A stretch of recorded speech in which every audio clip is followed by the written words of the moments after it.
नमस्कार, good morning. मी Chavan BS online शिष्यवृत्ती मार्गदर्शन वर्ग बीट ढेबेवाडी मध्ये आपलं सर्वांचं पुन्हा एकदा सहर्ष असं स्वागत करतो. आज आपण गणित या घटकाविषयी माहिती पाहणार आहोत. त्याच्याविषयीचं छोटंसं मार्गदर्शन सलग अर्धा तास आपण आज पाहणार आहोत. गेल्या 1-2 तासिकेंचा जर विचार केला तर आपण नफा तोटा आणि त्याच्यानंतर शेकडेवारी हे घटक पाहिलेले आहेत. आज आपण त्याच्याच पुढचा घटक सरळ व्याज, जर तुम्हाला दिसत असेल तर सरळ व्याज हा घटक आज आपण पाहणार आहोत. मग सरळ व्याजामध्ये तुम्हाला माहिती आहे, तुम्ही जर हा शब्द जर ऐकला असेल, कोणता? सरळ व्याज हा शब्द तुम्ही ऐकत असता, बरोबर आहे की नाही? व्याजानं पैसे, बँकेत जर आपण गेलो तर बँक आपण बँकेतून व्याजानं पैसे आणतो, बरोबर? म्हणजे याच पद्धतीनं हा शब्द आपण ऐकलेला असतो. एक उदाहरण सांगतो मी तुम्हाला. बघा, तुम्ही मित्र असता, लहानपणी काय करता? जर समजा एखाद्यानं तसला क्यूब माहिती आहे तुम्हाला, सगळ्याला माहिती आहे क्यूब, ओके. मग हा क्यूब असतो. मग एका मित्रानं क्यूब आणलेला असतो शाळेत आणि तो क्यूब तुम्हाला पाहायचा असतो किंवा तुम्हाला तो जोडून बघायचा असतो, बरोबर आहे? लक्षात येतं का? बघा, तो क्यूब तुम्हाला जोडून पाहायचा असतो. मग जोडून पाहण्यासाठी तुम्ही त्याला विनंती करता, मला तो दे ना, मला तो जोडायला दे ना. मग तरी पण तो देत नाही, कारण त्यानं तो नवीन आणलेला असतो, बरोबर? मग परत अजून त्याला म्हणता, दे ना, मी तुला एक चॉकलेट देतो. काय देतो मी त्याला? तुला एक चॉकलेट देतो म्हणतो. मग तो म्हणतो बरं धर, आणि तो क्यूब आपल्याला तो जोडण्यासाठी एक 4-5-10 मिनिटं तो देतो. मग आपण त्याला काय देतो त्यावेळेस? चॉकलेट देतो, बरोबर आहे की नाही? एक चॉकलेट दिलं आणि त्याचा क्यूब 10 मिनिटं तुम्ही खेळल्यानंतर त्याचा क्यूब त्याला परत देता, बरोबर आहे? मग त्याचा क्यूब त्याला परत दिल्यानंतर आणि सोबत काय देता? चॉकलेट देता, बरोबर आहे का? म्हणजे त्याचा क्यूब, हा क्यूब तर त्याला परत दिला, बरोबर? क्यूब दिला, परत चॉकलेट दिलं आणि किती वेळासाठी खेळला? समजा 10 मिनिटासाठी खेळला तुम्ही. म्हणजे 10 मिनिट क्यूब खेळण्यासाठी किंवा तो जोडून पाहण्यासाठी तुम्ही त्याला एक चॉकलेट दिलं, बरोबर? त्याचा क्यूब तुमच्याकडे राहिला का? त्याचा क्यूब तुमच्याकडे राहिलाय का? तर अजिबात राहिला नाही. तो क्यूब त्याला परत दिला, सोबत चॉकलेट दिली. त्याचा क्यूब त्याला दिला, सोबत चॉकलेट दिलं. कशासाठी? 10 मिनिटं पाहण्यासाठी, बरोबर? आणखीन एक उदाहरण सांगतो.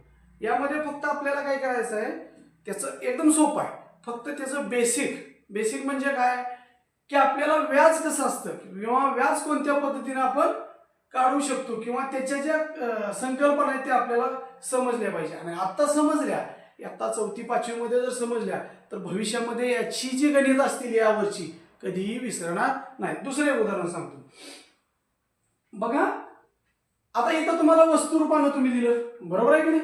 वस्तू रूपानं दिलं, काय दिलं? चॉकलेट दिलं. आता मी सांगतो तुम्हाला, तुमचं बाल बाजार असतो शाळेमध्ये, बरोबर?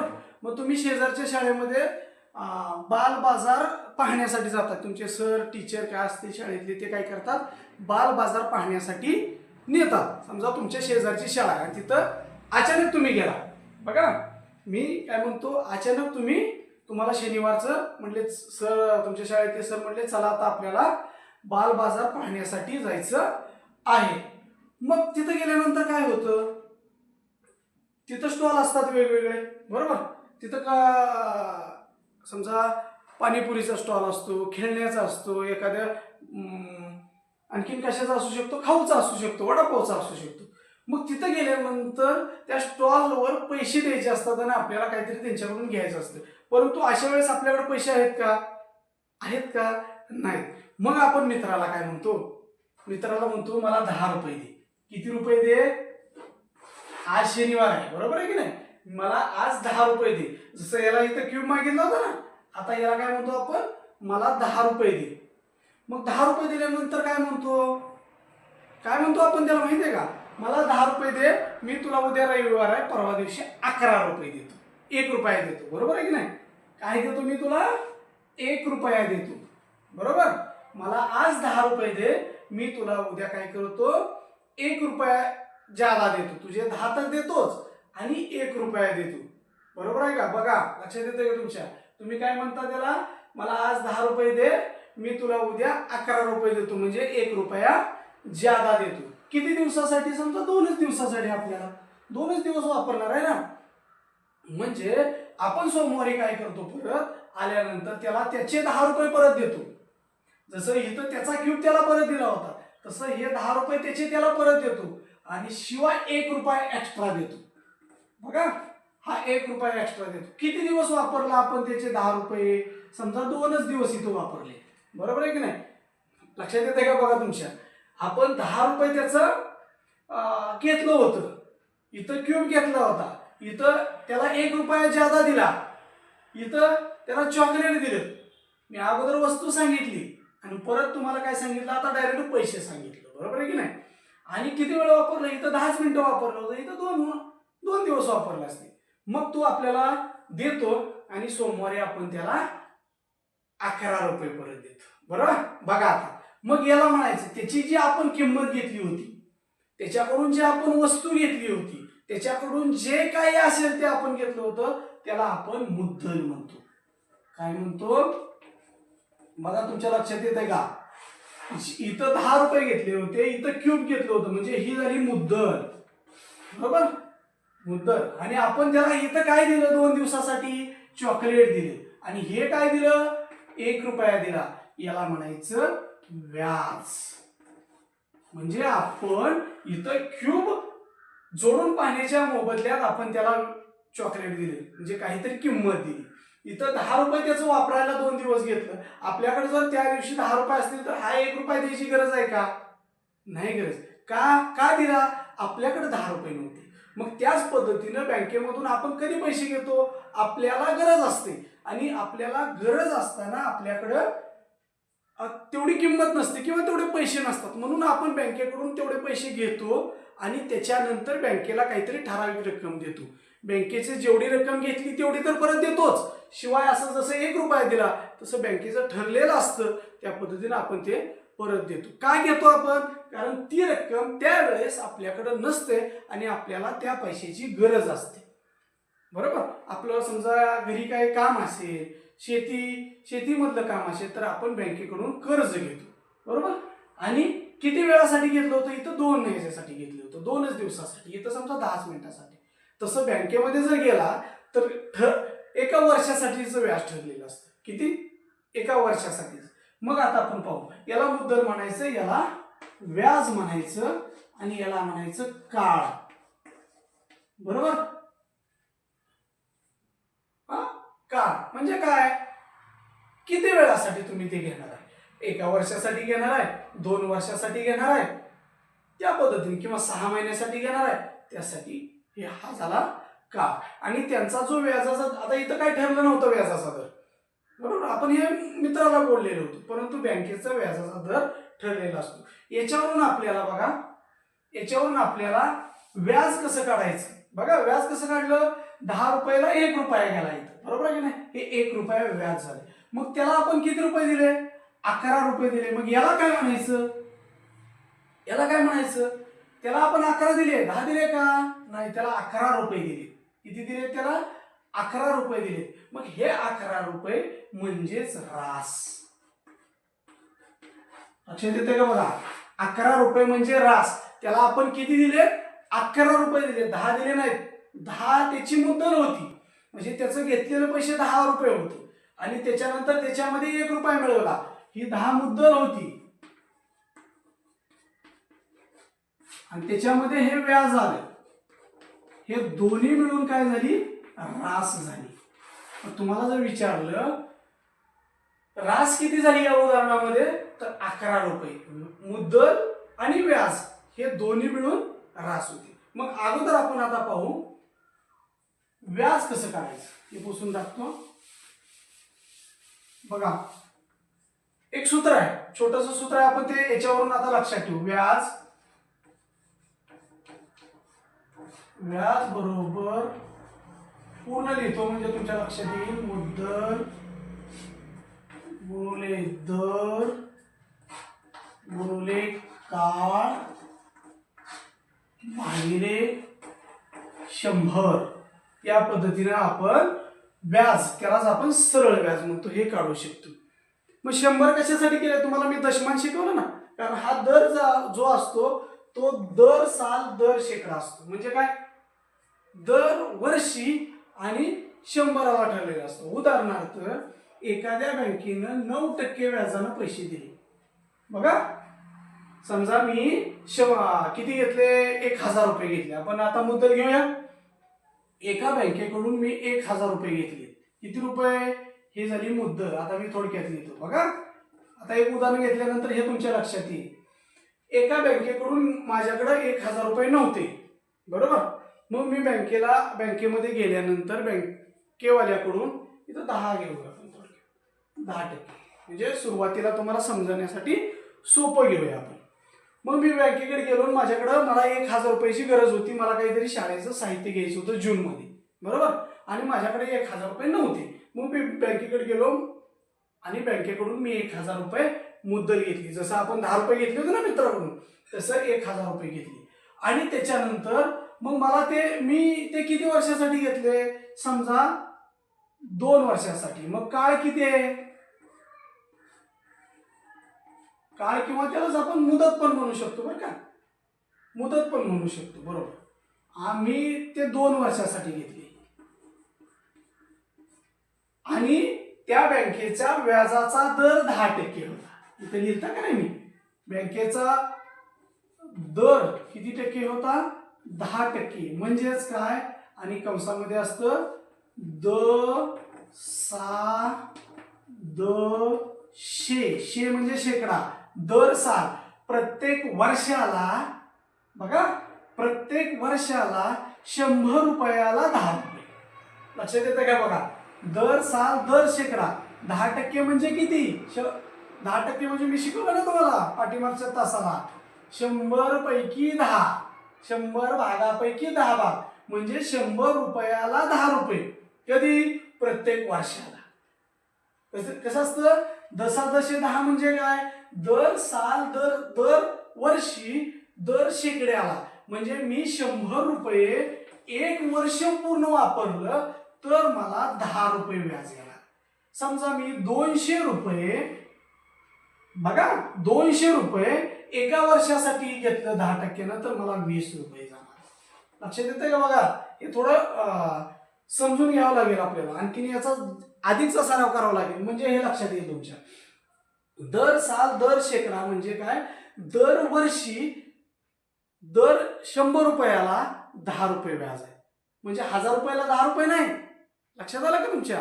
म्हणजे मी 1000 रुपये घेतले म्हणजे 1000 रुपयाला वर्षाला 10 रुपये नाही, 100ला 10. मग आपल्याला 1000ला काढावं लागेल, बरोबर. लक्षात येतं का? बघा तुमच्या, मी 10% व्याजानं काहीतरी रक्कम घेतली म्हणजे मी 1000 रुपये घेतली तिथे. मग 1000 रुपयाला 10 रुपये नाही, 1000 रुपयाला 10 रुपये नाही, तर 100 रुपयाला 10 रुपये. 10% शेकडेवारीचं चिन्ह आहे ना इथे. म्हणजे 100 रुपयाला 10 रुपये आहेत. कधी? पूर्ण वर्षामध्ये. 1 वर्ष जर तुम्ही 100 रुपये वापरलं, 1 वर्ष 100 रुपये वापरल्यानंतर त्याला 10 रुपये द्यायचे. मग तुम्ही 200 वापरलं तर 20 होणार, 300 वापरलं 30 रुपये होणार. याच पद्धतीने. पण किती? इथं आपण 2 वर्षासाठी घेतली, 1 वर्षासाठी नाही. मग एकदम सोपं करायचं. आता हे पुसतो. हे तुम्हाला लक्षात आलं का? दशादशे म्हणजे काय? दर साल दर शेकडा. दर साल दर शेकडा म्हणजे प्रत्येक वर्षी प्रत्येक 100 रुपयाला 10 रुपये जाणार आहेत आपल्याला. बघा, हे महत्वाचं, हे लक्षात घ्यायचं. टक्केवारीचं चिन्ह हे कसं असतं? दशादशे म्हणजे दर शेकड्यासाठी 100 रुपयासाठी 10 रुपये असतात. मग इथं तुम्ही 10,000 घ्या, 20,000 घ्या, 1 लाख घ्या, कितीही घ्या, 100 रुपयाचा इथं दर दिलेला असतो. म्हणजे 100 रुपये तुम्ही वापरल्यानंतर 1 वर्ष वापरल्यानंतर 100 रुपयाला 10 रुपये व्याज द्यावं लागतं. त्याच पद्धतीने आता बघा, हे पण पुसतो. आता आपल्याला इथं काय काय माहित झालं? मुदत माहित झालं, दर माहित झाला, काळ माहित झाला, 100 तर आहे आणि आता फक्त व्याज काढायचा. अवघड आहे का काय? याच्यामध्ये आपण किमती ठेवू शकतो. बघा इथं तुम्हाला सुरुवातीलाच मी सूत्र दिलं डायरेक्ट सूत्र दिलं नाही. याच्यावरून अगोदर तुम्हाला चॉकलेट आणि 10 रुपयाचं समजून सांगितलं, त्याच्यावरून हे सूत्र आलं. या सूत्राच्या व्यतिरिक्त हे आपल्याला काढता येते, पण पटकन काढण्यासाठी हे आपल्याला सूत्र आहे. व्याज किती काढायचं? आता व्याज आपल्याला 1 वर्षाचं काढायचं आहे का? 2 वर्ष पैसे वापरले. किती वर्ष पैसे वापरलेत मी? समजा जून 2023 ला मी घेतलं होतं पैसे आणि आता जून 2025 ला या वर्षी मी ते पैसे त्याचे परत दिले, तर मला किती पैसे परत द्यावे लागतील? बघा लक्षात घ्या मी काय म्हणतो. जून 2023 ला मी 1000 रुपये घेतले होते. मग जून 2024, जून 2025 2 वर्षानंतर मी बँकेत गेलो. मग बँक माझ्याकडून आता किती पैसे घेईल? बघा बँक माझ्याकडून किती पैसे घेईल? मी तर 1000 रुपये घेतले होते, तर ते काढूया. आता मुद्दल माहित आहे 1000,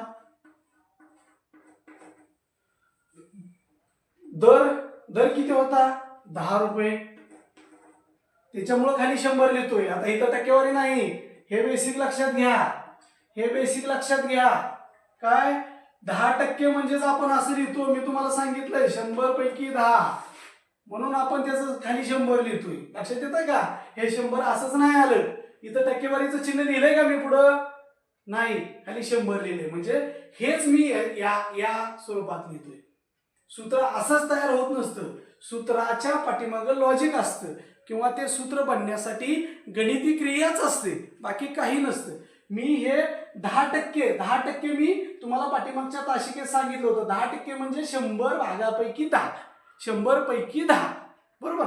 म्हणून मी इथं 10 लिहिलं म्हणून खाली 100 आलं. ह्याच्यामध्ये लक्षात येतं तुमच्या? ओके. आता काय मुद्दल माहित झालं, दर माहित झालं, काळ किती वर्षाचा आहे?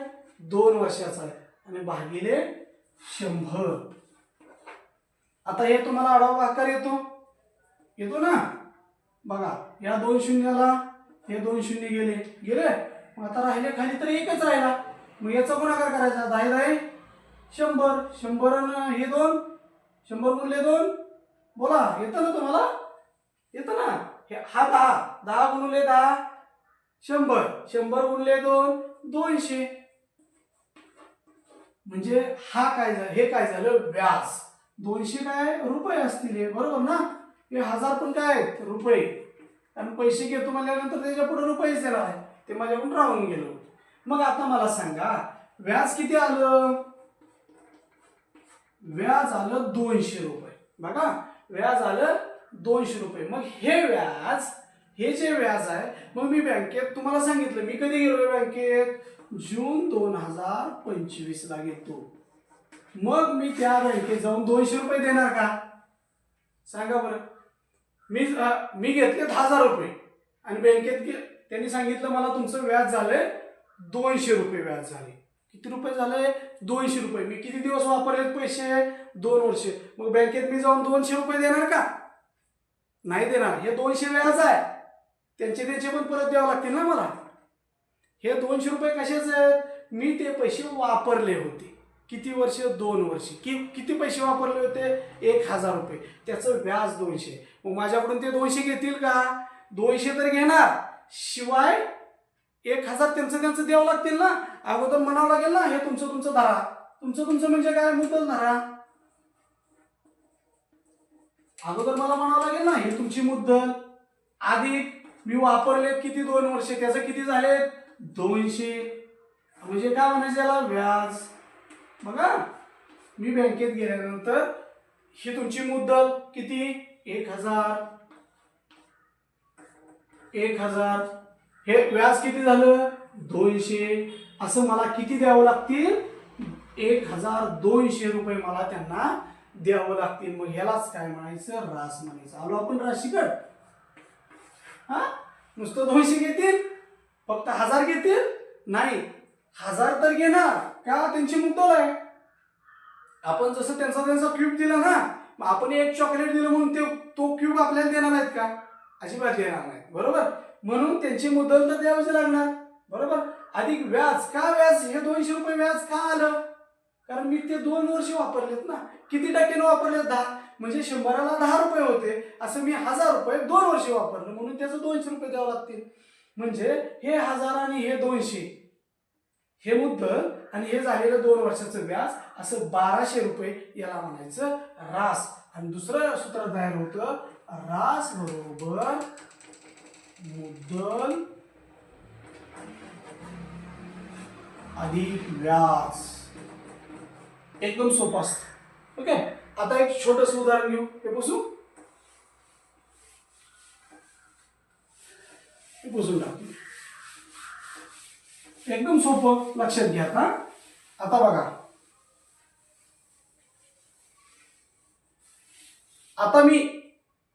आता एका मित्रानं समजा माझ्या समजा त्याचं नाव आहे श्याम. श्यामनं काय घेतलं? श्यामनं 6000 रुपये घेतले. किती रुपये घेतले? 6000 रुपये. श्यामला काहीतरी कशासाठी पैशाची गरज होती, परंतु श्यामनं 6000 रुपये बँकेतून घेतले. किती वर्षासाठी घेतले? फक्त 6 महिन्यासाठी घेतले. लक्षात घ्या. आता हे उदाहरण महत्वाचं आहे. 6 महिने. आपण कितीवर काढत असतो? हे सूत्राचं वर्षावर काढत असतो, पण इथं 6च महिने घेतलेत. बरोबर आहे का?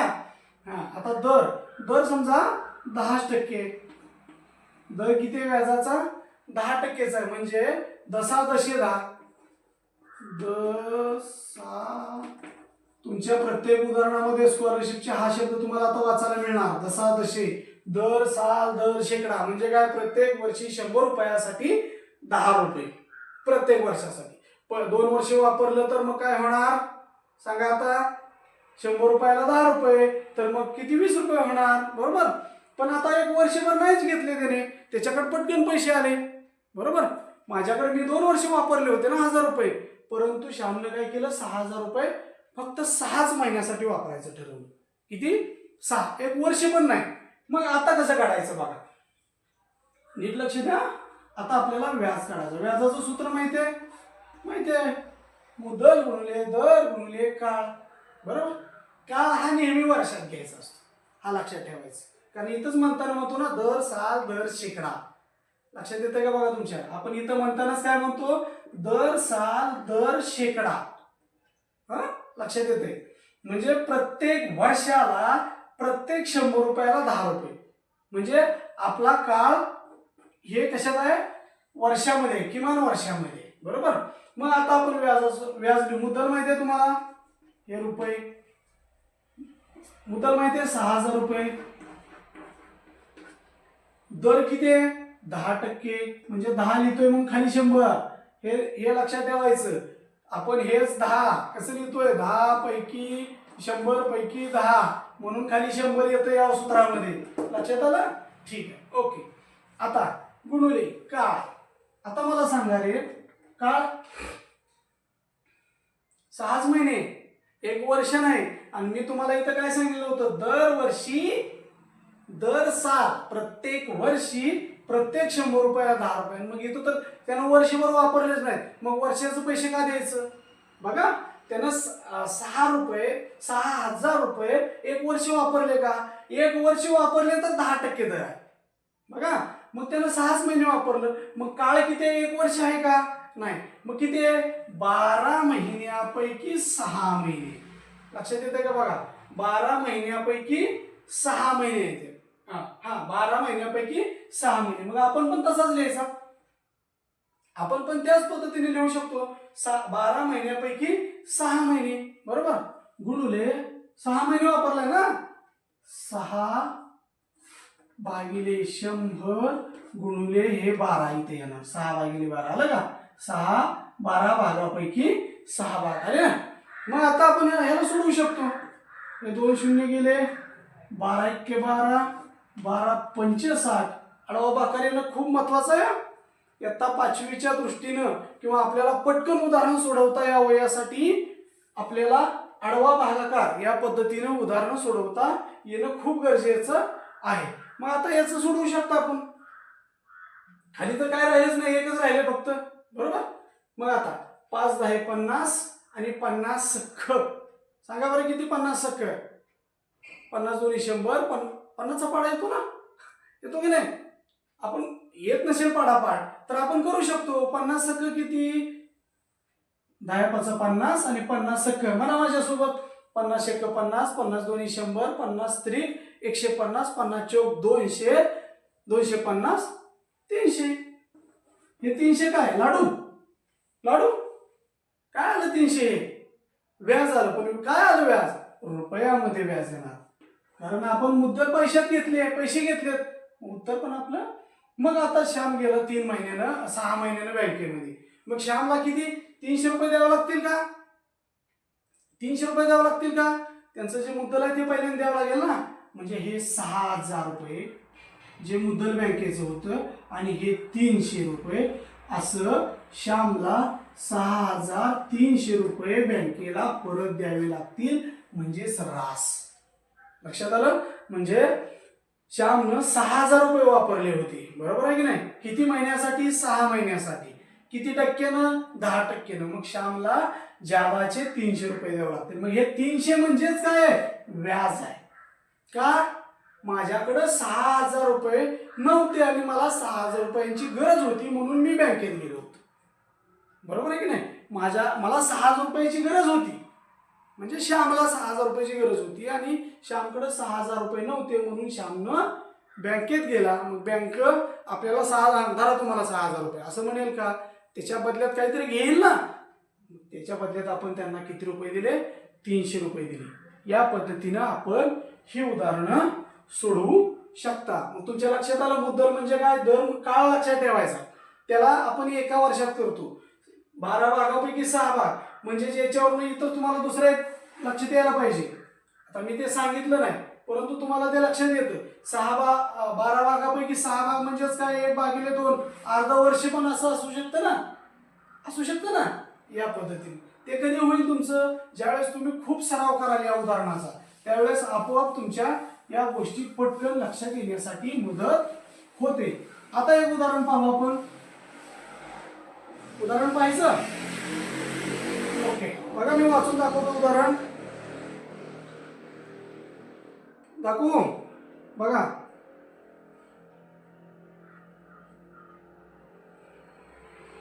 ₹15,000 म्हणजे मुद्दल किती आहे? अगोदर मी उदाहरण पूर्ण वाचतो, लक्षात येईल तुमच्या. 15,000 रुपयांचे 10 दराने 8 महिन्याचे सरळ व्याज किती? एकदम सोपं उदाहरण आहे बघा, एकदम सोपं उदाहरण आहे. हे तुम्ही सुद्धा सोडवू शकता. मी फक्त लिहितो. 15,000 रुपये मुद्दल, किती मुद्दल, परत दर काळ किती आहे? 8 महिने. हे मात्र पक्क लक्षात ठेवायचं. हे 8 लिहिताना उदाहरणात कसं लिहिणार? 12 भागापैकी 8 हे लिहायचं. तुम्ही जर 8 लिहिलं तर ते 8 वर्ष होणार उदाहरणात. लक्षात आलं? हे लिहायचं, ह्याच्याकडे लक्ष द्यायचं. महिन्यामध्ये दिले का वर्षामध्ये दिले? आपल्याला ते वर्षामध्ये करावं लागतं, बरोबर? आणि काय दराने 8 किती टक्के व्याज दर आहे? दर 10%, बरोबर? म्हणजे दशादशे आहे, हे मात्र लक्षात ठेवायचं. दशादशे म्हणजे दर साल दर शेकडा. हे उदाहरण तुम्ही स्वतः सोडवायचं. फक्त इथं 8 महिने काळाच्या ऐवजी त्याचं वर्षामध्ये घ्यायचं आणि हे तुमच्या शाळेतील सरांना सोडवून दाखवायचं. ओके, वाटल्यास व्हिडिओ पॉज करू शकतो, थांबवू शकतो आणि थांबून हे उदाहरण लिहिलं की मग व्हिडिओ पुढं चालू करून आपण हे उदाहरण लिहून घेऊन परत क्लास झाल्यानंतर हे उदाहरण सरांना दाखवू शकता. तर आता बघा आपण पुढचं उदाहरण घेऊया. हे सोपं होतं. सोपीच उदाहरणं असतात, फक्त आपण त्या गोष्टीकडे लक्ष दिलं पाहिजे. आता तेच आहे बघा. 2,500 रुपयांचे दशादशे 5% दराने लगेच गणित वाचतच आपण कच्चं काम करून घ्यायचं असतं, बरोबर? किती? 2,500 म्हणजे 2,500 हे लिहिता आलं पाहिजे आपल्याला. 2,500 जर तिथं शब्द दिला समजा 2,500 तर तो आपल्याला संख्येमध्ये लिहिता आला पाहिजे. 2,500 रुपयांचे दशादशे 5% दराने. आता इथं दर कमी आहे बघा, इथं दर व्याजाचा दर कमी आहे 5%. म्हणजेच काय, दसादसे. हा शब्द प्रत्येक वेळेस तुमच्याकडे येणार, हा शब्द प्रत्येक वेळेस येणार, दसादशे. दर साल दर शेकडा. किती? 6 वर्षासाठी. काळ किती आहे? आता मात्र त्यांनी खूप दिवस घेतलेत पैसे. 6 वर्ष, 6 वर्षासाठी पैसे घेतलेत. तर आणि विचारले काय आपल्याला? रास विचारले, व्याज नाही विचारलं. लक्षात ठेवायचं. आपल्याला काय विचारलंय? रास. आणि समजा आता हे उदाहरण आपण सोडू आणि तुम्ही काय करता, आपण याच्यानुसार व्याज येतं पहिल्यांदा, बरोबर. आपल्याला जर रास माहीत पाहिजे असेल तर आपल्याला मुद्दल अधिक रासचं सूत्र माहित आहे, मुद्दल अधिक व्याज, बरोबर. रास कशी काढतो आपण? मुद्दल अधिक व्याज. मग आता मुद्दल माहित आहे तुम्हाला 2,500, पण व्याज माहित पाहिजे ना. मग व्याज काढण्यासाठी अगोदर व्याज काढावं लागेल. आपल्याला विचारले रास, डायरेक्ट आपल्याला रास काढता येईल का? रास काढायची असेल तर मुद्दल अधिक व्याज. व्याज पण माहित पाहिजे. व्याज माहित आहे का आपल्याला? याच्यात कुठं दिसतंय का व्याज? तर अगोदर व्याज काढू पटकन. फास्ट काढतो आता मी. व्याज बरोबर असं नाही, म्हणजे तुम्हाला कन्फ्युज नको व्हायला, सूत्रच लिहितो मी. व्याज बरोबर मुद्दल गुणिले दर. मुद्दल किती आहे? दर किती आहे? 5%. म्हणून खाली 100 येणार आहे, हे लक्षात ठेवायचं. काळ किती आहे? आता 6 वर्ष आहे, 6 महिने नाही. नंतर परत इथं असं लिहिणार 12 भागापैकी 6, 12 महिन्यापैकी 6 महिने. हे इथे येणार नाही. काय येणार नाही? कारण इथं वर्ष आहे ना, आपल्याला वर्षातच पाहिजे असतं, म्हणून 6 ला 6 महिने असतं तर आपण या पद्धतीने लिहिलं असतं. आणि खाली 100 रुपये. याच्यावरून काय निघणार? आपलं व्याज निघणार.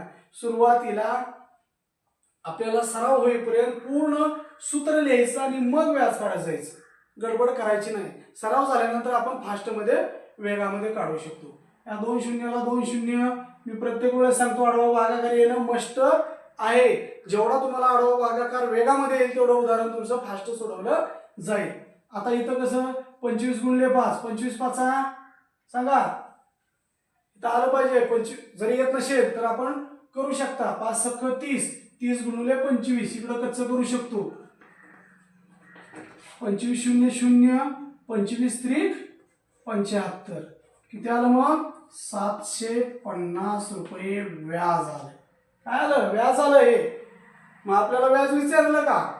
आपल्याला व्याज विचारलंय का? सांगा मला. व्याज विचारलंय? नाही. हे तर बरोबर आहे ना. 5 सख्ख 30, 30 गुणिले 25 बरोबर 750.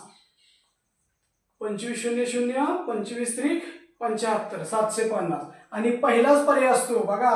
चुका कुठं होता?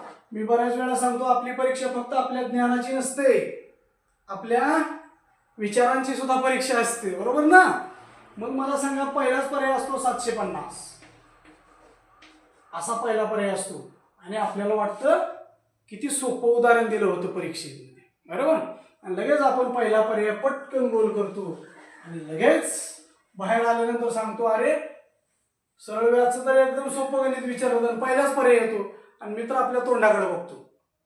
बघा, मित्र आपण काय म्हणतो त्याला, अरे किती सोपं दिलं होतं आणि पहिलाच पर्याय त्याचं उत्तर येत होतं. आणि तो आपल्या तोंडाकडे बघतो. आपण विचारतो काय झालं? तो म्हणतो पहिला पर्याय नव्हता येत. अरे पहिलाच पर्याय येत होता ना, असं आपण म्हणतो.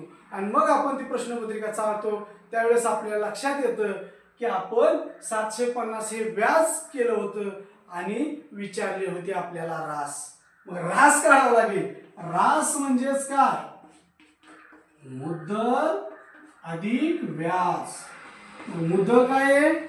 2500 अधिक व्याज म्हणजेच किती होईल सांगा. याची बेरीज तर येते 0, 5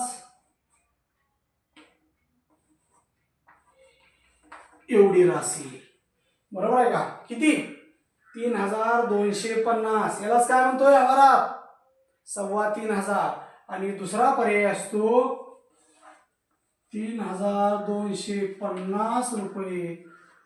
आणि आपण परत आपला दुसरा मित्र येतो आणि तो म्हणतो अरे दुसरा पर्याय होता, किती सोपं होतं. बघा, दुसरा मित्र येतो आणि तो म्हणतो दुसरा पर्याय होता, किती सोपं होतं. त्या दुसऱ्या मित्रानं दुसरा पर्याय गोल केलेला असतो आणि तिसरा पर्याय असतो 3,500. बघा, आता हे दिसत नसेल तर समजून घेऊया आपण. तिसरा म्हणतो मी तिसरा पर्याय केला, अरे 3,500 होते ना. तिसरा मित्र म्हणतो मी तिसरा पर्याय केला. बघा, पहिला म्हणतो म्हणजे आपण असतो, तो म्हणतो काय म्हणतो 750 रुपये केला मी, किती सोपं होतं. दुसरा मित्र आपल्या तोंडाकडे बघतो. परत तिसरा येतो जवळ, तो काय म्हणतो अरे मी दुसरा पर्याय केला, किती सोपं होतं, रास तर काढायची होती. मग आपण दोघं मिळून त्याच्या तोंडाकडे बघतो, बरोबर. परत तोपर्यंत चौथा आपला मित्र येतो, अरे किती सोपं गणित होतं, 3,500 होते ना. 3,250 म्हणजे किती, आपण म्हणतो त्याला 3,500 ना, बरोबर असं म्हणतो. आपण तिघं मिळून त्याच्या तोंडाकडे बघतो आणि पाचवा मित्र येतो, तो म्हणतो पर्याय क्रमांक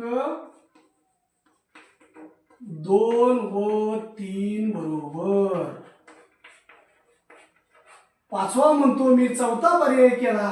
मग मला आता सांगा कुणाचं, पहिल्याचं म्हणजे आपलं, दुसऱ्याचं, तिसऱ्याचं, चौथ्याचं का पाचव्याचं उत्तर बरोबर आहे. लक्षात घेतं तुमच्या. म्हणजे एकच उदाहरण आहे. याचं काय चुकलं, यानं व्याज लिहिलं. याचं काय चुकलंच नाही, पर्याय वाचलं नाही. तिसऱ्याचं काय चुकलं नाही, उत्तर बरोबर आहे, पर्याय वाचले नाहीत. मग जो पाचव्याला आला होता त्यानं केलेलं होतं पर्याय क्रमांक 2 व 3 बरोबर. मग उत्तर कुणाचं येणार, याचं येणार. म्हणून मी सांगतो आपली जी चाचणी असते, परीक्षा असते, ती फक्त आपल्या ज्ञानाची नसते, आपल्या विचार प्रक्रियेची असते. लक्षात येतंय. म्हणजे सगळ्यांनी उत्तर काढलं, कुणी व्याज लिहिलं, कुणी हे लिहिलं, बरोबर लिहिलं, परंतु चुकलं काय, पर्याय पूर्ण वाचले नाहीत. म्हणून उदाहरणामध्ये सर्व पर्याय सुरुवातीला वाचून घ्यायचे आणि मगच आपला हे उदाहरण पर्याय आपण त्या उदाहरणामध्ये आपला उत्तर शोधून पाहिजे. ओके, याच्यानंतर आपण या ठिकाणी थांबतोय. आपण गेले सलग अर्धा तास या ठिकाणी माझं ऐकून घेतलं, त्याबद्दल मी आमच्या शिष्यवृत्तीच्या टीमच्या वतीनं आभारी आहे. धन्यवाद.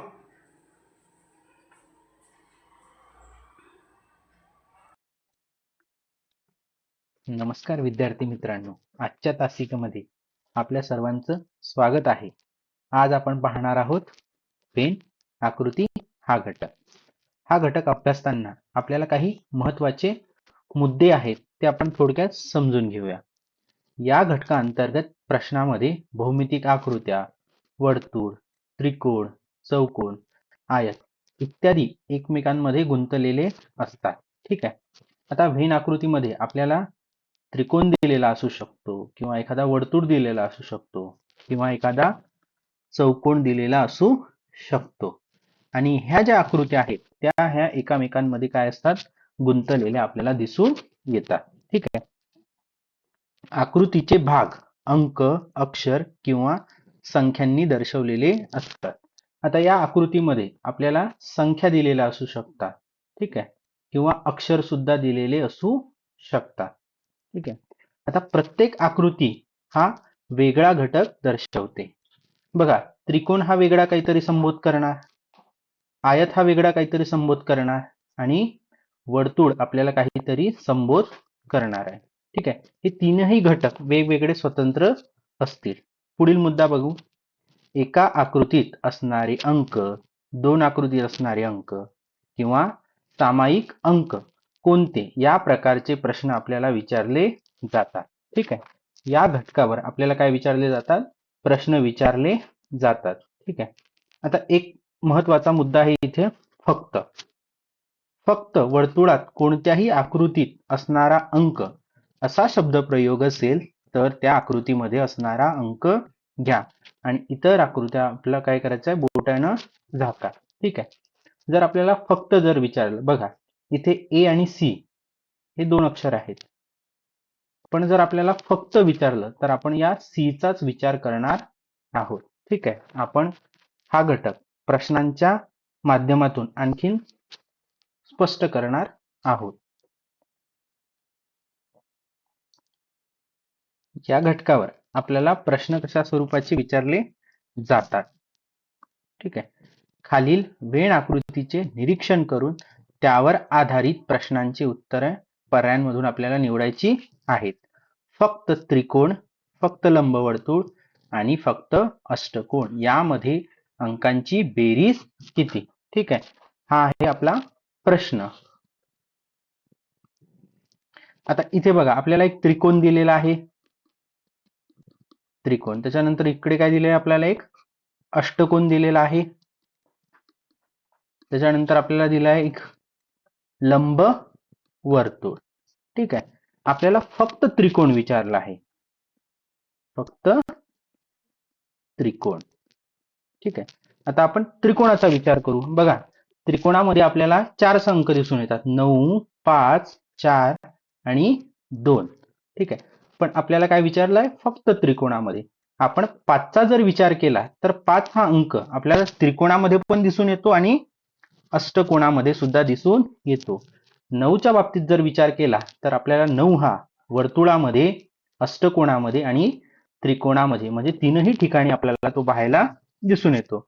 जर आपण 4च्या बाबतीत विचार केला तर 4 हा अंक आपल्याला वर्तुळामध्ये आणि त्रिकोणामध्ये पाहायला भेटतो. ठीक आहे. पण आपल्याला काय विचारलंय? फक्त त्रिकोण. 2 बघा 2 हा अंक फक्त आपल्याला फक्त त्रिकोणामध्ये पाहायला भेटतो. ठीक आहे. म्हणजे फक्त त्रिकोणामध्ये आपल्याला किती संख्या भेटली? 2. त्याच्यानंतर पुढे बघा लंबवर्तुळ, फक्त लंबवर्तुळ. ठीक आहे. वर्तुळामध्ये आपल्याला काय पाहायला भेटतो? मग फक्त 6 अंक पाहायला भेटतो. ठीक आहे.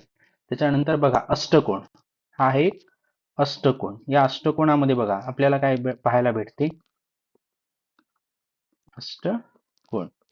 ठीक आहे. यामध्ये 2 अंक दिसून येतात आपल्याला, एक 7 आणि एक 8. ठीक आहे. 7 आणि 8 15. ठीक आहे. मग आपण या सर्वांची काय करून घेऊ? बेरीज करून घेऊ. कारण आपल्याला या अंकांची बेरीज विचारली आहे बघा. 2 आणि 6 8, 8 5 13शी 3, हातचा आला 1. ठीक आहे. 23. म्हणजे आपल्याला काय मिळालं? पर्याय क्रमांक 2 म्हणजे फक्त त्रिकोण, लंबवर्तुळ आणि फक्त अष्टकोन यामध्ये अंकांची बेरीज किती मिळाली आपल्याला? 23. म्हणजे पर्याय क्रमांक 2 आहे आपलं अचूक उत्तर. पुढील प्रश्न बघूया विद्यार्थी मित्रांनो आपण. ठीक आहे. पुढील वेन आकृती काळजीपूर्वक पहा व खालील प्रश्नांची उत्तरे पर्यायातून निवडा. ठीक आहे. प्रश्न काय विचारलाय आपल्याला? फक्त चौकोन त्रिकोणात असणारे अंक आणि वर्तुळ चौकोनात असणारे अंक यांच्या बेरजेतील फरक किती? ठीक आहे. प्रश्न बघा, प्रश्नानुसार आपण उत्तर काढूया. फक्त चौकोन, फक्त चौकोन. ठीक आहे. मग फक्त चौकोनापुरता विचार करू आपण. चौकोनामध्ये आपल्याला 6 दिसून येतो. ठीक आहे. 4 5 आणि 7 हे पण अंक आहेत, पण फक्त त्रिकोणामध्ये 6 अंक दिसून आला. ठीक आहे. पुढे बघा, त्याच्यानंतर हा जो फक्त शब्द आहे हा चौकोन आणि त्रिकोणासाठी दोन्ही याच्यासाठी लागू आहे. मग फक्त त्रिकोणामध्ये बघा. फक्त त्रिकोणामध्ये आपल्याला किती संख्या दिसतात? 8. फक्त 8. ठीक आहे. आणि या दोघांची आपल्याला काय करायची आहे? बेरीज. फरक विचारलाय म्हणजे आपल्याला बेरीज करावी लागेल. आणि पुढे काय आहे? फक्त वर्तुळ. फक्त वर्तुळ. मग फक्त वर्तुळामध्ये बघू आपण. किती दिसतंय आपल्याला अंक? 3. ठीक आहे. त्याच्यानंतर चौकोनामध्ये चौकोनाचा जर विचार केला तर आपल्याला किती दिसते? फक्त 6. ठीक आहे. आपल्याला इथे यांच्या अंकांची बेरजेतील फरक विचारलाय म्हणून काय करून घेऊ आपण? बेरीज करून घेऊ. 8 आणि 16 14. ठीक आहे. त्याच्यानंतर 3 आणि 6 9. या दोघांचा घेऊ आपण फरक. ठीक आहे. 14 वजा 9 याची जर वजाबाकी केली तर आपल्याला किती भेटते? 5. ठीक आहे. म्हणजे 5 पर्यायामध्ये आपल्याला कुठे दिसतो? पर्याय क्रमांक 2 आहे आपलं अचूक उत्तर. बघा, आपल्याला एक आकृती दिलेली आहे. ठीक आहे. बाजूच्या वेन आकृतीतील त्रिकोणात खो खो खेळणारे, आयतामध्ये कॅरम खेळणारे व वर्तुळात लंगडी खेळणाऱ्या विद्यार्थ्यांची संख्या दर्शवलेली आहे. यावरून कॅरमपेक्षा लंगडी खेळणाऱ्या विद्यार्थ्यांची संख्या कितीने जास्त अथवा कमी आहे. ठीक आहे. बघा, आपल्याला त्रिकोणामध्ये काय दिलंय? त्रिकोणामध्ये खो खो खेळणारे दिलेत विद्यार्थी. ठीक आहे. त्याच्यानंतर आयतामध्ये काय दिलंय? कॅरम खेळणारे. ठीक आहे. त्याच्यानंतर पुढे आपल्याकडे एक वर्तुळ सुद्धा आहे या आकृतीमध्ये. ठीक आहे. वर्तुळामध्ये काय, कुठले विद्यार्थी कुठला खेळ खेळतात? लंगडी. ठीक आहे. तर आपल्याला प्रश्न काय विचारलाय की यावरून कॅरम पेक्षा लंगडी खेळणाऱ्या विद्यार्थ्यांची संख्या कितीने कमी अथवा जास्त आहे. बघ, आपल्याला इथं तुलना करायची आहे कॅरम आणि लंगडीची. ठीक आहे. सुरुवातीला आपण कॅरम मधली संख्या मोजून घेऊ. ठीक आहे. बघा, कॅरमच्या आतमध्ये आपल्याला कोणकोणते अंक दिसून येतात? 6, 5, 7 आणि 3. 6, त्याच्यानंतर 5, 7 आणि 3. ठीक आहे. या सगळ्यांची आपण बेरीज करून घेऊ. 7 आणि 3 10 आणि 5 15 आणि 6 21. ठीक आहे. आता त्याच्यानंतर आपण काय घेऊ? लंगडी. लंगडी सोबत तुलना करायची आपल्याला. लंगडी. ठीक आहे. मग लंगडीमध्ये म्हणजे वर्तुळामध्ये असलेल्या संख्यांची बेरीज करून घेऊ आपण. ठीक आहे. 8, 5, 7 आणि 9. ठीक आहे. एकूण 4 संख्या आपल्याला दिसून येतात. 8, 5, 7 आणि 9. यांची पण आपण काय करून घेऊ? बेरीज करून घेऊ. 9 आणि 7 16, 16 आणि 6 5 21 आणि 21 आणि 8 29. ठीक आहे. बघा, आपल्याला कॅरम मध्ये खेळणाऱ्या विद्यार्थ्यांची संख्या मिळाली 21 आणि लंगडीमध्ये खेळणाऱ्या विद्यार्थ्यांची संख्या मिळाली 29. आता यामध्ये आपल्याला कितीने जास्त अथवा कमी आहे? तर बघा, आपल्याला काय भेटते? 29 वजा 21. आपण यामध्ये जर तुलना केली तर आपल्याला 9तून 1 गेला, किती भेटते इथं? 8. आणि इकडे 2 वजा 2 0. म्हणजे आपल्याला काय भेटते बघा? 8. 8 आपल्या पर्यायामध्ये दिसून येते आपल्याला 1 आणि 3 मध्ये.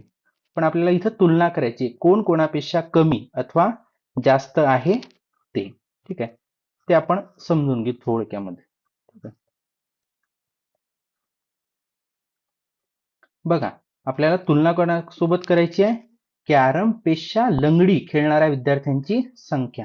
मग आता इथं बघा, लंगडी खेळणारे विद्यार्थी मिळाले होते आपल्याला. लंगडी किती मिळाले? 29. आणि कॅरम खेळणारे विद्यार्थी मिळाले आपल्याला 21. ठीक आहे.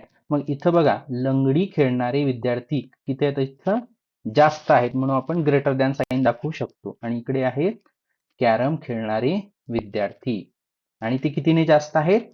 8नी जास्त आहेत, म्हणून आपलं पर्याय क्रमांक 1 आहे अचूक उत्तर.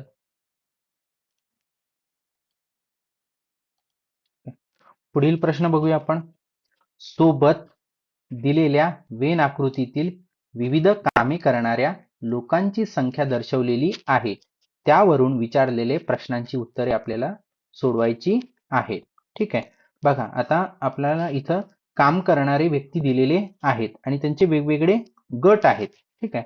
इथं त्रिकोणामध्ये कुंभार व्यक्तींचा गट, त्याच्यानंतर इथं सुतार काम करणाऱ्या व्यक्तींचा गट, आणि वर्तुळामध्ये लोहार काम करणाऱ्या व्यक्तींचा गट, आणि चौकोनामध्ये शेती करणाऱ्या व्यक्तींचा गट आपल्याला दिलेला आहे. आता या आकृतीवर आपल्याला काही प्रश्न विचारलेले आहेत. ठीक आहे. प्रश्न बघू. किती लोक फक्त लोहार काम करतात? आता आपल्याला प्रश्न असा विचारलाय की फक्त लोहार काम करणारी व्यक्ती, आणि जर आपण लोहार काम करणारे व्यक्तीचा जर विचार करायचा झाला तर आपल्याला फक्त वर्तुळ बघावं लागेल. काय बघावं लागेल? फक्त आणि फक्त वर्तुळ. ठीक आहे. मग आपल्याला वर्तुळामध्ये आपल्याला काय करावं लागेल? फक्त लोहार काम करणाऱ्या व्यक्तींची संख्या आपल्याला शोधायची आहे. बघा, 9चा जर विचार केला तर सुतार काम करतो आणि लोहार काम करतो, पण आपल्याला फक्त विचारलं आहे फक्त लोहार काम करणारे. ठीक आहे. मग यामध्ये बघा आपल्याला 7 हा अंक दिसून येतो इकडे. त्याच्यानंतर इकडे 3 हा अंक दिसून येतो. म्हणजे 7 आणि 3 10. फक्त लोहार काम करणाऱ्या व्यक्तींची संख्या मिळते आपल्याला 10. म्हणजे पर्याय क्रमांक 3 आहे आपलं अचूक उत्तर. पुढचा प्रश्न वाचा विद्यार्थी मित्रांनो सर्वांनी. ठीक आहे.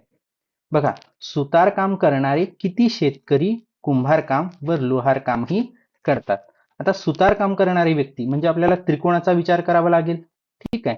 आणि याही मध्ये बघा काय आहे, शेतकरी विचारलाय. सुतारकाम करणारे असे किती व्यक्ती आहेत की जे शेतकरी आहेत. ठीक आहे. मग शेतकरी म्हटलं म्हणजे आपल्याला चौकोनाचा विचार करावा लागेल. ठीक आहे. त्रिकोण आणि चौकोन. त्याच्यानंतर कुंभारकाम व लोहारकाम करतात. म्हणजे बघा आपल्याला काय विचारलाय प्रश्न की सुतारकाम करणारे व्यक्ती जे की शेती काम करतात आणि असे किती व्यक्ती आहेत जे कुंभारकाम आणि लोहारकामही करतात. ठीक आहे. बघा आता आपल्याला त्रिकोणामध्ये आणि चौकोनामध्ये विचार करावा लागेल. ठीक आहे. बघा आता इथं 6 आणि 8 सुतारकाम करणारे व्यक्ती चौकोनामध्ये आणि त्रिकोणामध्ये असणारे 6 आणि 8 दिसून येतात आपल्याला. ठीक आहे. पण आणखीन जर आपल्याला पुढे वाचला प्रश्न तर आपल्याला काय विचारलं याने, कुंभारकाम आणि लोहारकामही करतात. मग आता कुंभारकाम आणि लोहारकाम करणारे व्यक्ती बघा, कुंभारकाम करणारे व्यक्ती 6 आहेत आणि इथे 8 पण आहे. पण 8 हा व्यक्ती कुंभारकाम करत नाही. म्हणजे आपल्याला फक्त आणि फक्त 6 ही अशी व्यक्ती आहेत आपल्याकडे की जे काय काम करतात, जे सुतार आहेत आणि ते शेतकरी सुद्धा आहेत आणि त्यांनी कुंभार काम पण येते आणि लोहार काम हे दोनही काम त्यांना येतात. म्हणजे पर्याय क्रमांक 2 आहे बघा आपलं अचूक उत्तर. पुढील प्रश्न बघूया विद्यार्थी मित्रांनो. सोबतच्या आकृतीत खेळाडूंची संख्या दर्शवलेली आहे. यावरून किमान 2 खेळ खेळणाऱ्या खेळाडूंची संख्या किती. ठीक आहे. आता इथं क्रिकेट खेळणारे वर्तुळाने दाखवलेले आहेत, कबड्डी खेळणारे लंबवर्तुळाने दाखवलेले आहेत आणि हॉकी खेळणारे जे काही खेळाडू आहेत ते आपल्याला या त्रिकोणामध्ये दाखवलेले आहेत. आणि प्रश्न असा विचारला आहे की किमान 2 खेळ खेळणारे म्हणजे खेळाडू आपल्याला घ्यायचे आहेत. बघा 14 जर आपण घेतले तर 14 काय आहे, फक्त आणि फक्त हॉकीमध्ये दिसून येतात. मग जर 13 घेतले आपण, ठीक आहे, 13 हे जर व्यक्ती घेतले, खेळाडू घेतले तर आपल्याला हे हॉकीमध्ये सुद्धा पाहायला भेटतात आणि क्रिकेटमध्ये सुद्धा पाहायला भेटतात. ठीक आहे. त्याच्यानंतर आपण काय घेऊ, 8 व्यक्ती घेऊ शकतो. हे 8 व्यक्ती कबड्डीमध्ये सुद्धा आपल्याला पाहायला भेटतात आणि हॉकीमध्ये सुद्धा पाहायला भेटतात. ठीक आहे. म्हणजे 8 आणि 3 11शी 1 हातचा आला 1 म्हणजे 21. ठीक आहे. आपल्याला 21 मिळाले. म्हणजे पर्याय क्रमांक 3 आपलं अचूक उत्तर आहे का? नाही विद्यार्थी मित्रांनो. परत एकदा पुन्हा प्रश्न वाचू आपण. किमान 2 खेळ खेळणाऱ्या खेळाडूंची संख्या किती. याचा अर्थ काय, आपल्याला कमीत कमी 2 खेळ खेळणारे हवेत. ठीक आहे. 2 पेक्षा जास्त म्हणजे 3 4 पण आपल्याला चालतील. फक्त आपली अट अशी आहे की आपल्याला किमान 2 हवेत. ठीक आहे. 2 पेक्षा असेल तर आपण घेऊच शकतो. मग 2 पेक्षा जास्त खेळ खेळणारे खेळाडू आहेत आपल्याकडे बघा 26. 26 मध्ये असे खेळाडू आहेत की ज्यांना क्रिकेट सुद्धा खेळता येते, कबड्डी सुद्धा खेळता येते आणि हॉकी सुद्धा खेळता येते. म्हणजे आपल्याला हेही काय याच्यामध्ये जोडावे लागतील आणि यांची करून घेऊ आपण बेरीज. 6 आणि 1 7, 2 आणि 2 4, 47. ठीक आहे.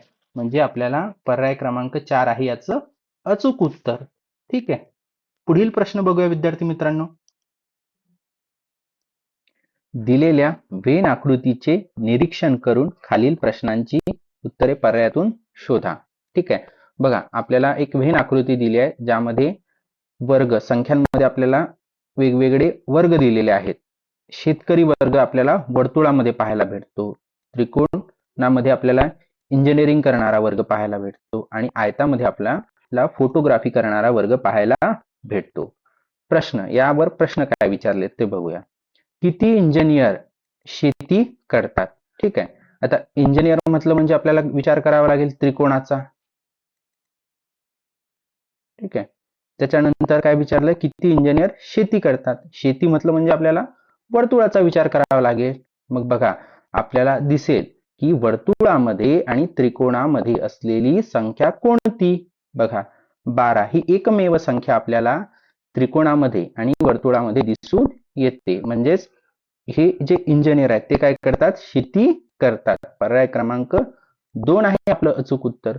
पुढील प्रश्न वाचा विद्यार्थी मित्रांनो. तुम्ही कमेंटमध्ये उत्तर सुद्धा टाईप करू शकता.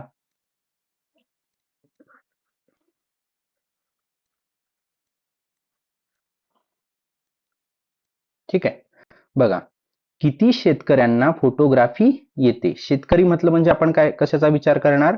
वर्तुळाचा. ठीक आहे. त्याच्यानंतर किती शेतकऱ्यांना फोटोग्राफी येते? फोटोग्राफी म्हटलं म्हणजे आपण कशाचा विचार करणार? आपल्या आयताचा. मग बघा आपल्याला यामध्ये आयतामध्ये आणि वर्तुळामध्ये अशा कोणत्या संख्या दिसून येतात की ज्या दोघांमध्ये कॉमन आहे? 39 बघा आपल्याला आयतामध्ये दिसून येत नाही, पण 10 आणि 12 या दोन संख्या आपल्याला वर्तुळामध्ये आणि आयतामध्ये सुद्धा दिसून येतात. मग याची बेरीज करून घेऊ आपण. ठीक आहे, आपल्याला किती भेटते? 22. ठीक आहे, म्हणजे पर्याय क्रमांक किती आपलं? 3 आहे आपलं अचूक उत्तर. पुढील प्रश्न वाचा आणि कमेंटमध्ये उत्तर टाईप करा.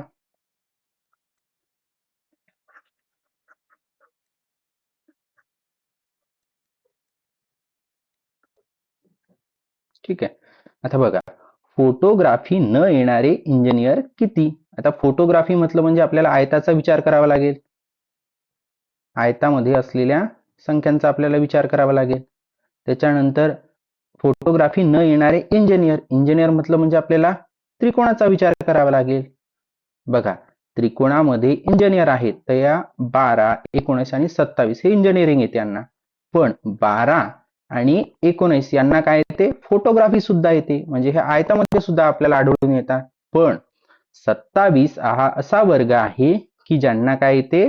फोटोग्राफी येत नाही. म्हणजे ते आयतामध्ये आपल्याला दिसून येत नाही. म्हणजे पर्याय क्रमांक आपल्याला 27 भेटतं बघा. ठीक आहे, आणि पर्याय क्रमांक 2 आहे आपलं अचूक उत्तर. पुढील प्रश्न बघूया विद्यार्थी मित्रांनो. ठीक आहे, पुढील व्हेन आकृतीचे निरीक्षण करून उत्तर निवडा. फक्त एकाच आकृतीत असणाऱ्या अंकांची बेरीज किती? आता बघा ही जर व्हेन आकृती जर आपण याचं काय करू? सुरुवातीला निरीक्षण करू. बघा आपल्याला एक मोठा वर्तुळ दिसतो, इथे एक छोटा वर्तुळ दिसतो आणि इथे एक चौकोन दिसतो. ठीक आहे, आपल्याला काय विचारलं? फक्त एकाच आकृतीत असणाऱ्या अंकांची बेरीज करायची आहे. मग आपण काय घेऊ? सुरुवातीला मोठा वर्तुळ घेऊ. मोठ्या वर्तुळामध्ये बघा आपल्याला काय दिसते? 5 हा अंक दिसून येतो. 3, 7, 4 हे पण अंक दिसून येतात मोठ्या आकृतीमध्ये. पण बघा 4 हा छोट्या आकृतीमध्ये सुद्धा दिसून येतो. त्याच्यानंतर 7 हा छोटा वर्तुळ, मोठा वर्तुळ आणि चौकोनामध्ये सुद्धा दिसून येतो. 3 पण आपल्याला मोठा वर्तुळ आणि चौकोनामध्ये दिसून येतो. पण आपल्याला इथं फक्त विचारलंय एकाच आकृतीत असणारे अंक घ्यायचे आहेत बघा आपल्याला. मग 5 हा फक्त आणि फक्त मोठ्या वर्तुळात आपल्याला दिसून येतो. त्याच्यानंतर छोट्या वर्तुळामध्ये बघा इथे दोन संख्या दिसून येतात आपल्याला, 9 आणि 2. म्हणजे याची बेरीज केली तर किती भेटते आपल्याला?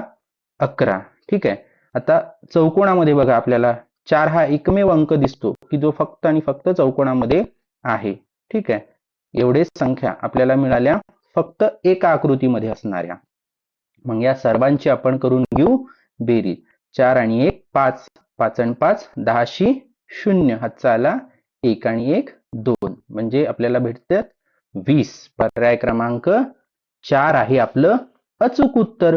पुढील प्रश्न बघूया विद्यार्थी मित्रांनो.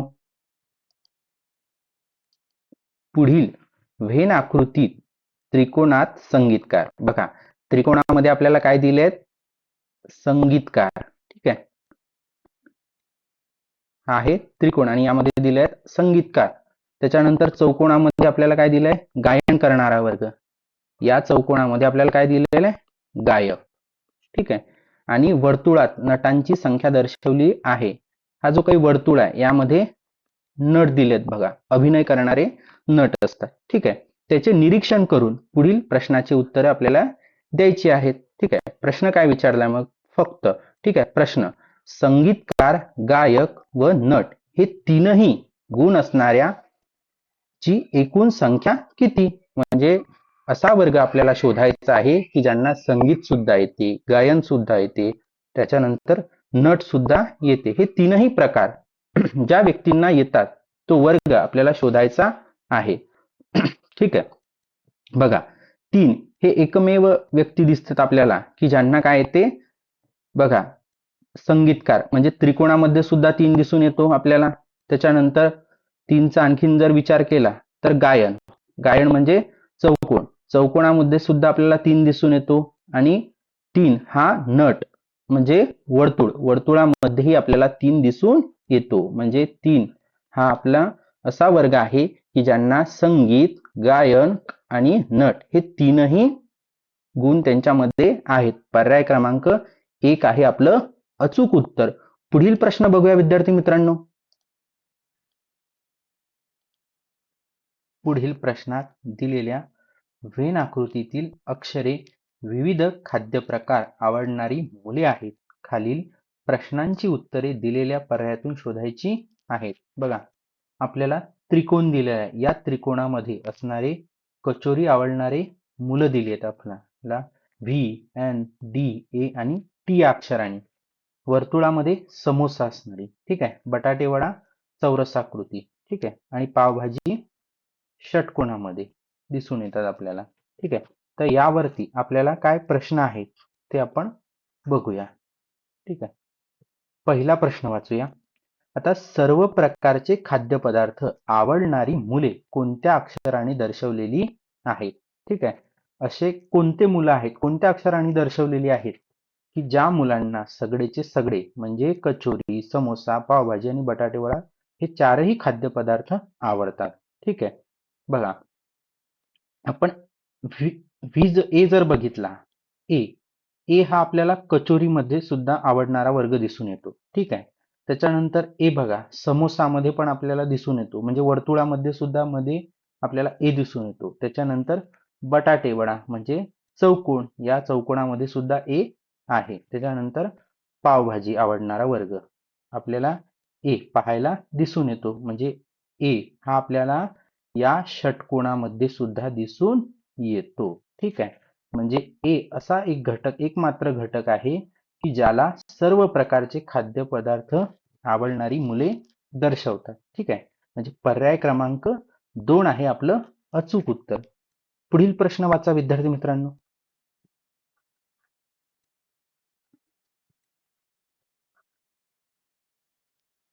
ठीक आहे. पावभाजी व्यतिरिक्त इतर सर्व खाद्यपदार्थ आवडणारी मुले कोणत्या अक्षराने दर्शवलेली आहे. आता पावभाजी व्यतिरिक्त, आणि पावभाजी कशाने संबोधली आहे आपल्याला, या षटकोनाने, ठीक आहे. मग याच्या व्यतिरिक्त इतर सर्व पदार्थ आवडणारी, ठीक आहे. व्यतिरिक्त म्हणजे पावभाजी सोडून, पावभाजी सोडून बघा, आपण डी चा जर विचार केला, ठीक आहे. हा डी या पावभाजी म्हणजे या षटकोनाच्या आतमध्ये येत नाही, पण तो बघा कचोरीच्या आतमध्ये म्हणजे त्रिकोणाच्या आतमध्ये पाहायला भेटतो. त्याच्यानंतर समोसा म्हणजे आपला वर्तुळ, वर्तुळाच्या आतमध्ये सुद्धा पाहायला भेटतो. आणि बटाटे वडा म्हणजे चौकोनाच्या आतमध्ये सुद्धा आपल्याला डी हे अक्षर पाहायला भेटते. म्हणजे या प्रश्नाचं अचूक उत्तर आहे डी, पर्याय क्रमांक 1. पुढील प्रश्न वाचा विद्यार्थी मित्रांनो.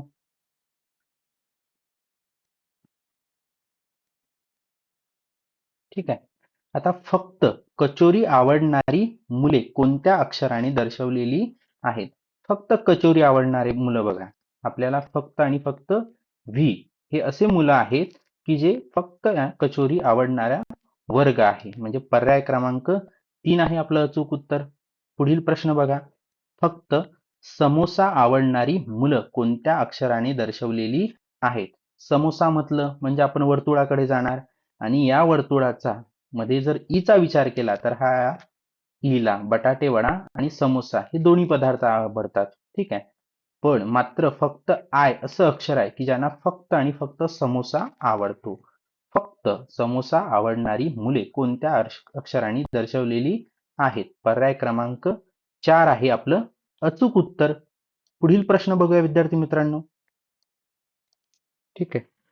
पुढील घटक कोणत्या व्हेन आकृतीने दाखवता येतील. बघा, आतापर्यंत जे आपण काही प्रॉब्लेम बघितले या घटकावर, त्यामध्ये आपल्याला काय दिलेलं होतं, आकृती, व्हेन आकृती दिलेली होती आणि त्याच्यावर आधारित काही प्रश्न आपल्याला दिले होते.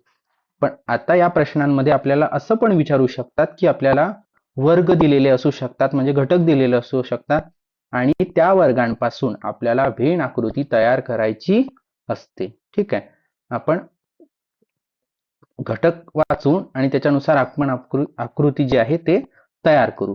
बघा, पहिलं पर्यायामध्ये बघा, हा मोठा वर्तुळ आहे, त्याच्या आतमध्ये एक छोटा वर्तुळ आणि त्याच्याही आतमध्ये एक छोटा वर्तुळ आहे. मग आपण मोठ्या वर्तुळाला जर डॉक्टर संबोधलं, ठीक आहे, तर त्याच्या आतमध्ये असलेलं एक छोटं वर्तुळ आहे त्याला जर वाचक समजलं, ठीक आहे, तर याचा अर्थ काय होतो तो बघून घेऊ. ठीक आहे, डॉक्टरच्या आतमध्ये बघा हे एक वर्तुळ आहे, याचा अर्थ असा होतो की वाचक करणारा सर्वच्या सर्व वर्ग हा डॉक्टर आहे, है की नाही.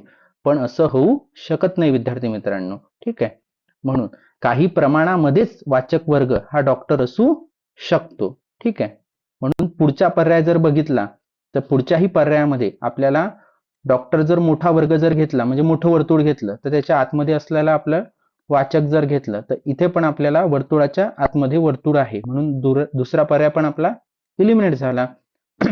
तिसऱ्या पर्यायामध्ये सुद्धा आपल्याला वर्तुळाच्या आतमध्ये एक वर्तुळ दिसतं, म्हणजे तिसरा पर्यायही आपलं अचूक उत्तर असू शकत नाही. पर्याय क्रमांक 4 चेक करूया विद्यार्थी मित्रांनो आपण. ठीक आहे, आपण हा जो काही छोटा वर्तुळ आहे त्याला जर आपण काय संबोधलं, डॉक्टर संबोधलं, आणि दुसरं जो काही वर्तुळ आहे त्याला वाचक वर्ग समजलं, आणि तिसऱ्याला जर आपण समजलं पुरुष वर्ग, तर ठीक आहे, आता हे जुळते का आपण ते बघूया एकदा. ठीक आहे, या वर्तुळामध्ये असलेला सगळाच्या सगळा वर्ग हा डॉक्टर वर्ग आहे आणि याला लागून एक दुसरं वर्तुळ आहे बघा, हे एकमेकांच्या वरती आहे. आणि बघा हा एवढा भाग आपल्याला दिसतोय, हा एवढा भाग कॉमन भाग आहे जो की डॉक्टर मध्ये सुद्धा येतो आणि वाचक मध्ये सुद्धा आपल्याला पाहायला भेटतो. याचा अर्थ काय, या भागामध्ये असलेला वर्ग हा डॉक्टर सुद्धा आहे आणि वाचक सुद्धा आहे. बघा, एक तिसरं वर्तुळ आहे आपल्या इथं, हे काय आहे, पुरुष वर्गाचं. आणि पुरुष वर्गामध्ये बघा आपल्याला इथे आणि वाचक वर्गामध्ये, या वर्तुळामध्ये दोन्ही मध्ये कॉमन भाग आपल्याला पाहायला, समान भाग पाहायला भेटतो. म्हणजे या भागाचा अर्थ काय की असा पुरुष वर्ग जो वाचक वर्ग सुद्धा आहे. आणि त्याच्यानंतर डॉक्टर आणि पुरुष मध्ये पण आपल्याला समान भाग पाहायला भेटतो. बघा हा भाग तुम्ही आकृती नंतर झूम करून सुद्धा पाहू शकता. ठीक आहे, हा भाग काय संबोधतो की असा पुरुष वर्ग आहे जो की डॉक्टर सुद्धा आहे, म्हणजे हा वर्ग स्त्री पण असू शकतो काही प्रमाणामध्ये. ठीक आहे, म्हणजे पर्याय क्रमांक 4 आहे आपलं अचूक उत्तर. पुढील प्रश्न बघूया विद्यार्थी मित्रांनो, आपल्याला काय विचारलंय, वाचा सर्वांनी आणि कमेंटमध्ये आन्सर टाईप करून सांगा. पर्याय क्रमांक 1, 2, 3 की 4 असेल याचं अचूक उत्तर. ठीक आहे, आता वेळेच्या अभावी आपल्याला प्रत्येक आकृती बरोबर आहे किंवा चुकीची आहे हे आपण सांगू, म्हणजे आपल्याला वेळेच्या अभावी घेता नाही येत, म्हणून आपण डायरेक्ट अचूक उत्तर बघूया, योग्य उत्तर. ठीक आहे, आता खेळाडू, जे मोठं वर्तुळ आहे आपलं, मोठं वर्तुळ काय असेल, खेळाडू. ठीक आहे, आणि छोटं वर्तुळ घेऊ, याच्या आतमध्ये आहे बघा हे हॉकी. ठीक आहे, आता खेळाडू, खेळाडू हॉकीच्या प्रकारामध्ये येते, म्हणजे खेळाडूच्या आतमध्ये हॉकीचे खेळाडू येऊ शकतात, क्रिकेटचे पण खेळाडू येऊ शकतात, आहे की नाही, वेगवेगळ्या खेळांचे. पण आपल्याला फक्त इथं हॉकी दिलाय म्हणून आपण सगळं खेळाडूंच्या आतमध्ये हॉकीचे खेळाडू येऊ शकतात. ठीक आहे, म्हणजे येतातच. हॉकी, हॉकी खेळणारे हे सगळा वर्ग हा खेळाडू आहे, आपण असं ठामपणे म्हणू शकतो. पुढे दिलाय आपल्याला लेखक. लेखकासाठी आपली छोटी आकृती आपण घेऊ शकतो. लेखक म्हणजे आपल्याला लेखक हा स्वतंत्र दाखवता येईल. लेखकाचा आणि खेळाडू आणि हॉकीच्या खेळाडू याच्यासोबत कोणताही संबंध येत नाही, म्हणून पर्याय क्रमांक 2 आहे बघा आपलं अचूक उत्तर. धन्यवाद विद्यार्थी मित्रांनो, आपण इथे थांबूया. पुढील जो घटक आहे तो आपण पुढच्या तासिकेमध्ये घेऊया.